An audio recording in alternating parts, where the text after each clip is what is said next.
एक कप चाय ले आओ। खाना नहीं खाओगे सर? नहीं खाना मैंने आगे खाना है जाके। नहीं सर, हमारा स्पेशल, एक बार खा के तो देखो आप, स्पेशल खाना है हमारा। अच्छा तो ऐसे करो, जो अच्छा है ना तुम्हारे यहाँ वो लेके आओ।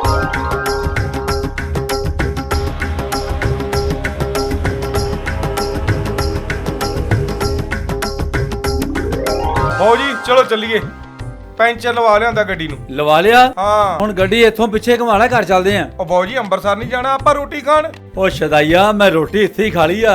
ਇੱਥੇ ਖਾ ਲਈ? ਇੰਨੀ ਸਵਾਦ, ਓਹ ਕਿਆ ਪਾਲਕ ਪਨੀਰ, ਕਿਆ ਦਾਲ ਮੱਖਣੀ, ਓਹ ਬਹੁਤ ਮਜ਼ਾ ਆਇਆ ਰੋਟੀ ਖਾ ਕੇ।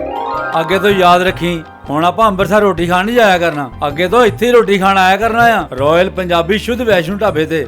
ਤੁਸੀਂ ਵੀ ਸੁਣ ਲਓ, ਕਿਤੇ ਵੀ ਘੁੰਮਣ ਫਿਰਨ ਆਓ, ਰੋਟੀ ਖਾਣ ਜਾਓ ਤਾਂ ਇੱਥੇ ਹੀ ਪਹੁੰਚੋ, ਰਾਇਲ ਪੰਜਾਬੀ ਸ਼ੁੱਧ ਵੈਸ਼ਨੂ ਢਾਬਾ। ਇੱਥੇ ਦੀ ਰੋਟੀ ਲਾਜਵਾਬ, ਸਭ ਤੋਂ ਵੱਡੀ ਗੱਲ ਰੇਟ ਵੀ ਘੱਟ ਹੈ। ਆਹਾ